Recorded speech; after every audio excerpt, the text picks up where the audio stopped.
everybody. Welcome back to our channel, Learning the Bible and More. My name is Stacy, and we've been reading and learning about unshakable hope. That these are, we build our lives, on the promises of God. And so, as long as we, have that faith, and I love reading these, positive stories. And, just real quick, I want to say hi to my sisters. Hi, Lisa. Hi, Jane. Yes, I love and miss y'all too. And my sister Terry and Debbie. So,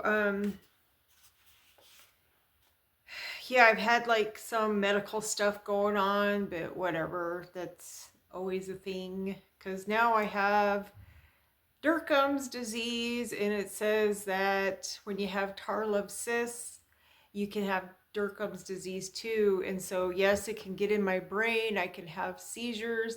I do have like a big lump on my rib cage, and I just try to stay positive is all. And my older son, he now has a special girl in his life, so we kind of sort of we're adding to our family. And she has a lovely dog. Of course, I've already bought them gifts, but that's what I do. Okay, so this new chapter 4, it's called An Heir of God. H-E-I-R, like an inheritance. So this God's promise in Romans chapter 8, verse 17, it reads, "We are heirs of God and co-heirs with Christ." That's just amazing. That should be like a good feeling to know. It's amazing. So let's just read into the story. It reads, "The 60-year-old body of Timothy Henry Gray was found under a Wyoming overpass 2 days after Christmas back in 2012. There was no sign of foul play, no indication of a crime or mischief. A homeless cowboy who had died of hypothermia. Gray was a victim of bad breaks and bad luck.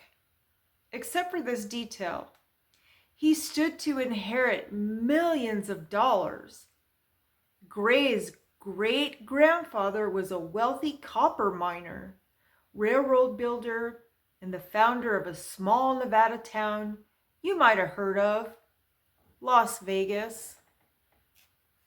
His fortune was passed down to his daughter, Hujet. She died in 2011 at the age of 104. My dad told me many years ago that we had a great aunt that passed away when she was 106. Just wanted to throw that out there. So Hujet left a $300 million fortune at the time of Gray's death. The execution of the will was tied up in court. As things turned out, the man found dead under the railroad overpass wasn't poor after all. He may have been worth $19 million. How does the heir to a fortune die like a pauper?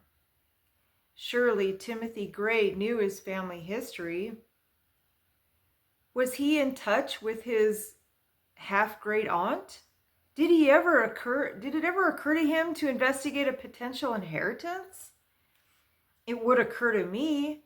I would camp on the doorstep of my dear great aunt. See, I wouldn't. I would turn over every stone and read every document, wouldn't you?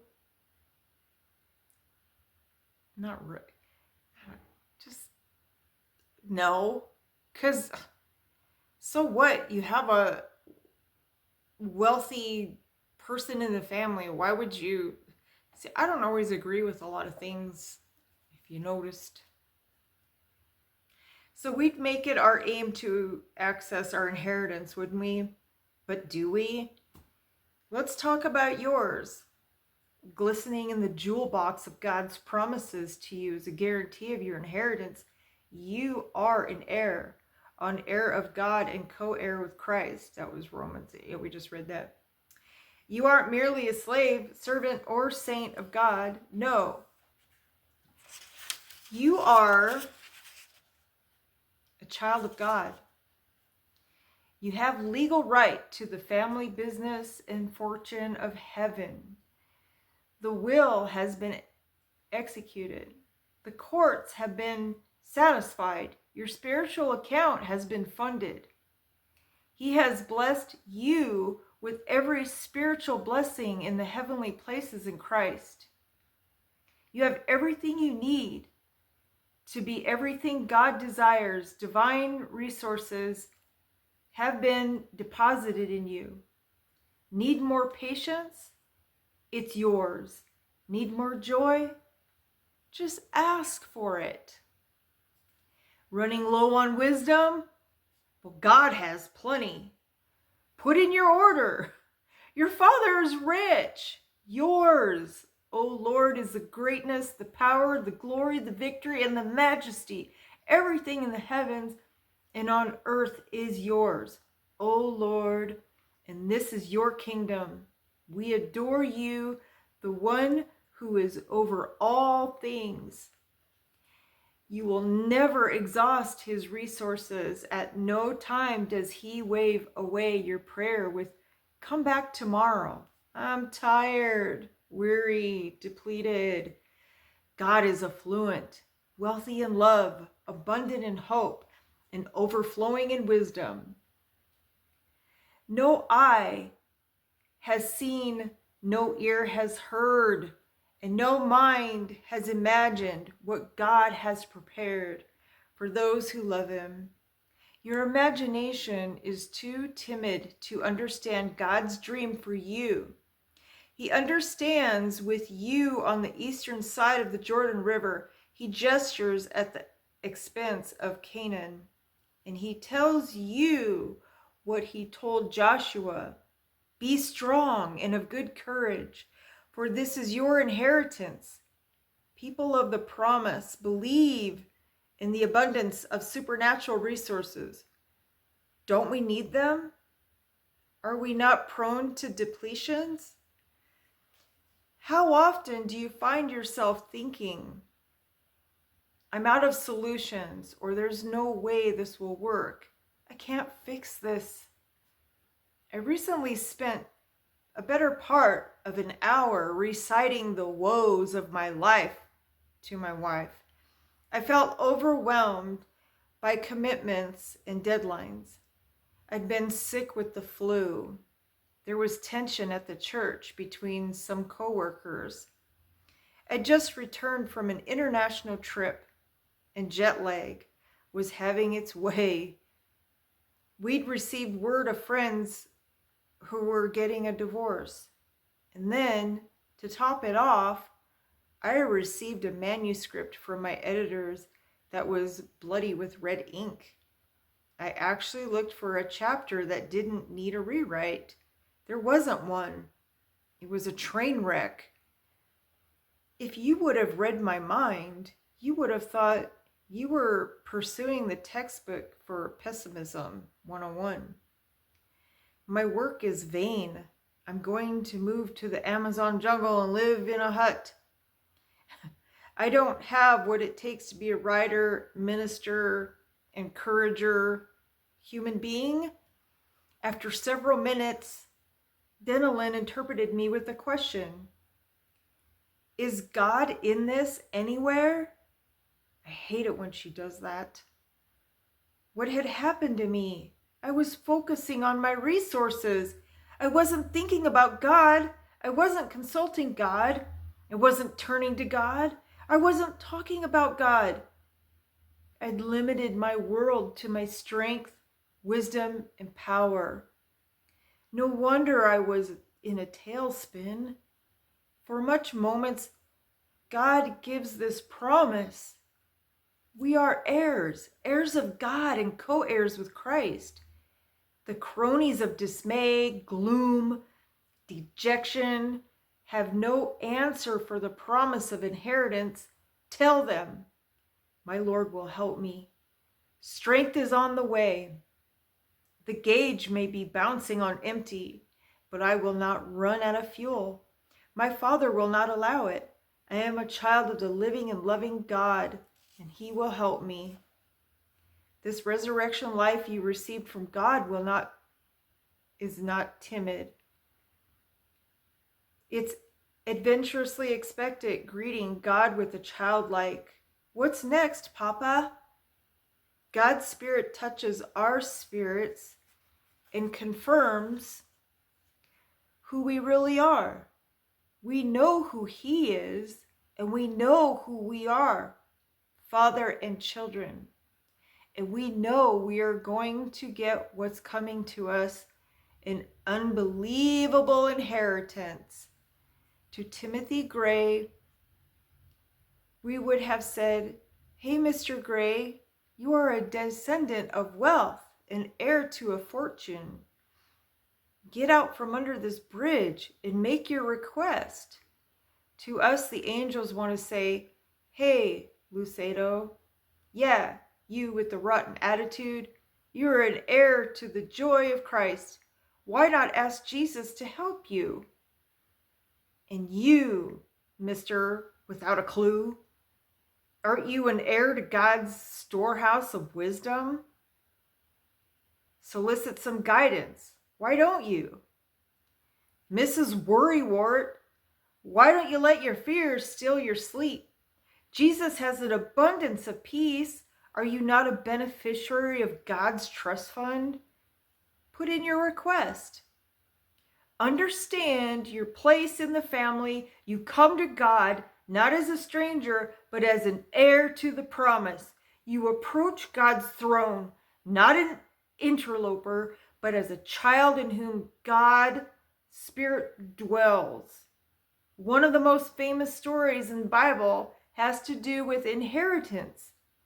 The Hebrews had just been delivered from Egyptian captivities. God led them and Moses to the edge of the promised land and made this offer. The Lord said to Moses, "Send some men to explore the land of Canaan, which I am giving to the Israelites. From each ancestral tribe, send one of its leaders." God did not tell the Israelites to conquer, take, invade, subject, secure the land. He told them He was giving it to them. Their choice was clear: promises or circumstances.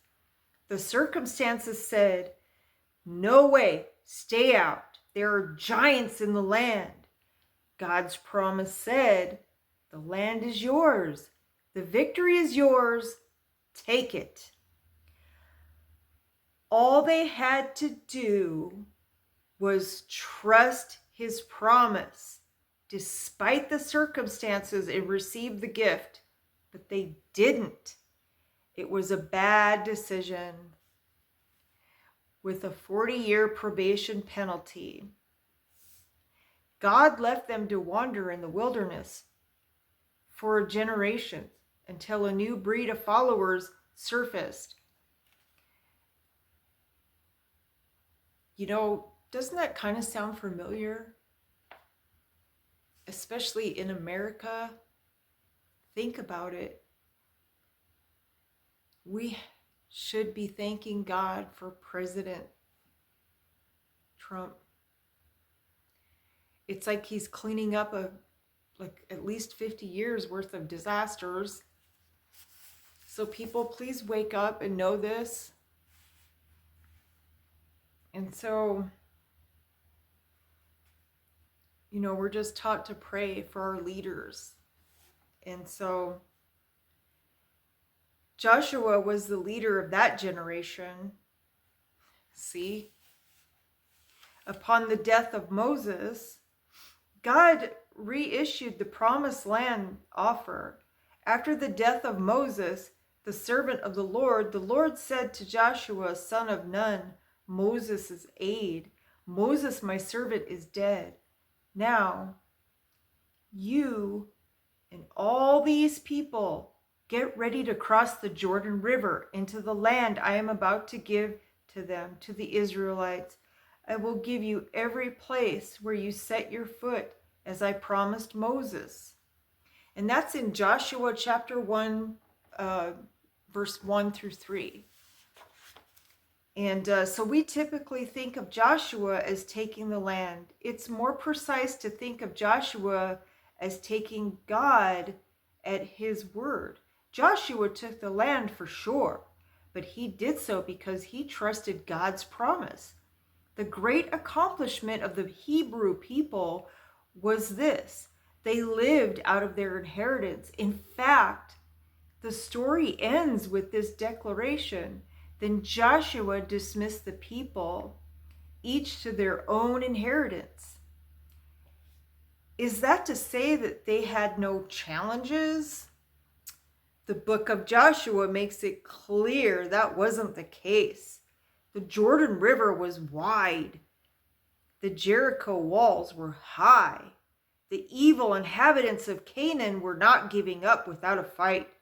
Still, Joshua led the Hebrews to cross the Jordan, bring down the walls of Jericho, and defeat the 31 enemy kings. Every time he faced a challenge, he did so with faith because he trusted his inheritance. What if you did the same? Standing before you is a Jericho wall of fear, brick upon brick of anxiety and dread. It's a stronghold that keeps you out of Canaan. Circumstances say, cover to your fears. Your inheritance says otherwise. You are a child of the King. His perfect love casts out fear. Move forward. Choose your inheritance. So we can't be scared anymore. We're the elites. We're God's children. They are scared of us. Haunting you are the kings of confusion. Thanks to them, you've struggled with your identity and destiny. You've bought the lie that life has no absolutes or purpose. Then you remember your inheritance, truth, guidance from God, His word to entrust you. Choose your inheritance. Is that to say all your challenges will disappear? They didn't for Joshua. He fought for 7 years, but he knew more victory than defeat. So can you. It comes down to a simple decision to believe and receive. Your position as an heir of God and co-heir with Christ is this world. We are like Jesus. We aren't slaves or distant relatives. Our inheritance is every bit as abundant as that of Jesus himself. What he receives, we receive. Suppose you are relaxing at home one evening when the doorbell rings. You answer the door to see a well-dressed man who introduces himself as an attorney who specializes in large estates. Might I come in and visit you about a potential inheritance? Typically, you wouldn't allow a stranger into your home. But did he say inheritance? You offer him a seat at the table. He produces a document from his briefcase and begins with some questions. Did your mother come from England? Yes. Was her name Mary Jones? Yes. Your pulse rate increases. Did she settle in Chicago? Work as a teacher? Marry John Smith? Die 5 years ago in Florida? Yes, yes, yes, and yes. And are you John Smith Jr.? Yes. then we've been looking for you. Your mother inherited a large sum from her uncle. Now that inheritance is yours."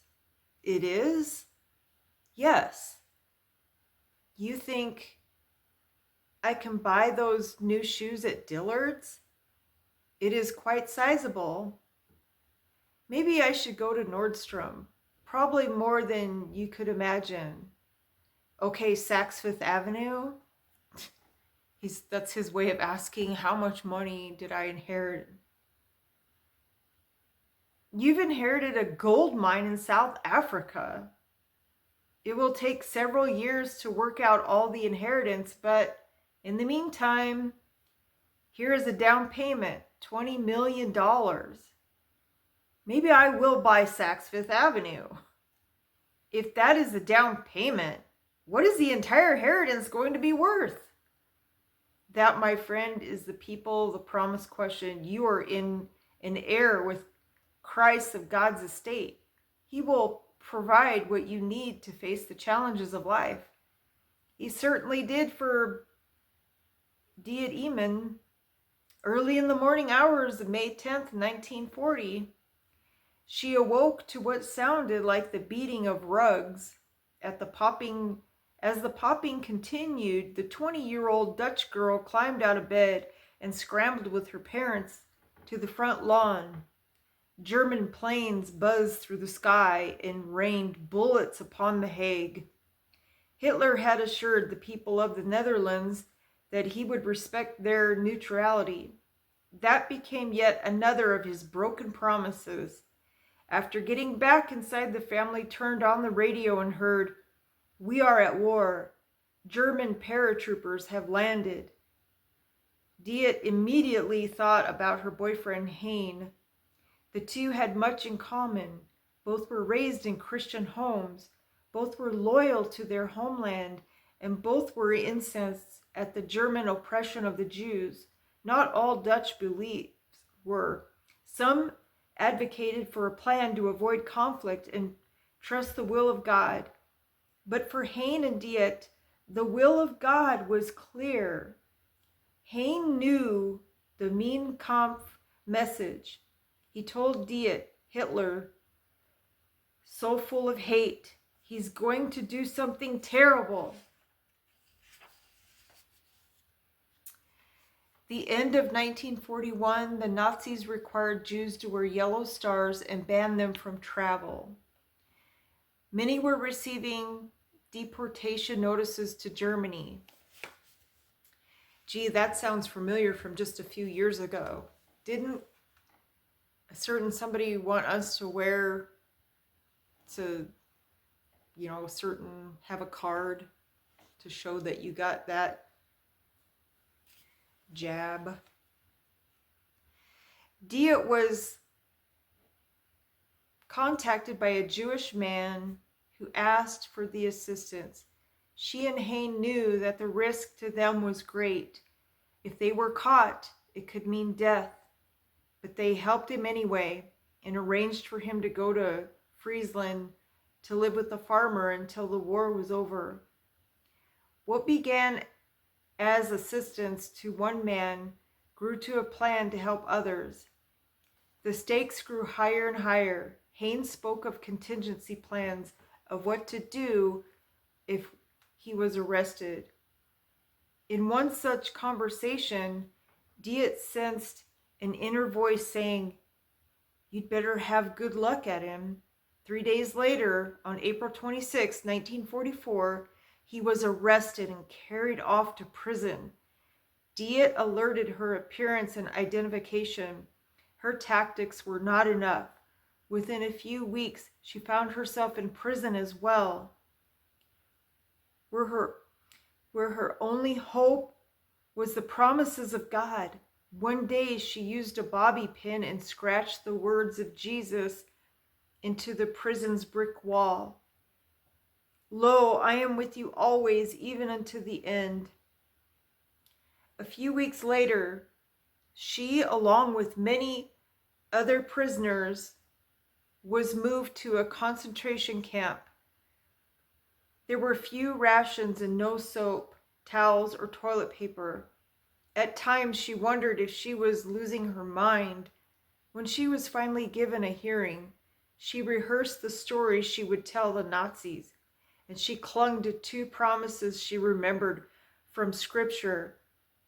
Not a hair on her head would be touched, and she need not fear when she appeared before the authorities. She was allowed to go back to the barracks that day, and 2 weeks later she was freed. Hain, however, was in Dachau. One of his fellow prisoners later told Diet that Hain displayed an inner beauty, that he loved life and loved Christ. He became weak at the end, so weak he could not work. He was removed from the barracks and never seen again. She did receive one more message. Some time before his death, Hain had scribbled a note on a piece of toilet paper, wrapped it in a brown paper, addressed it, and thrown from a window of a prisoner transport train. Someone found it and amazingly put it in the mail. The note read, "Darling, don't count on our seeing each other again soon. Here we see again that we do not decide our own lives. Even if we won't see each other again on earth, we will never be sorry for what we did, that we took this stand, and know, Diet, that of every last human being in the world, I loved you most." In my mind's eye, I envision young Diet lying in her bed, running her fingers across the words she etched into the wall. The prisoners are hungry, her stomach growls, and her body is weak, but she chooses to focus on the promise, this inheritance. Lo, I am with you always, even unto the end.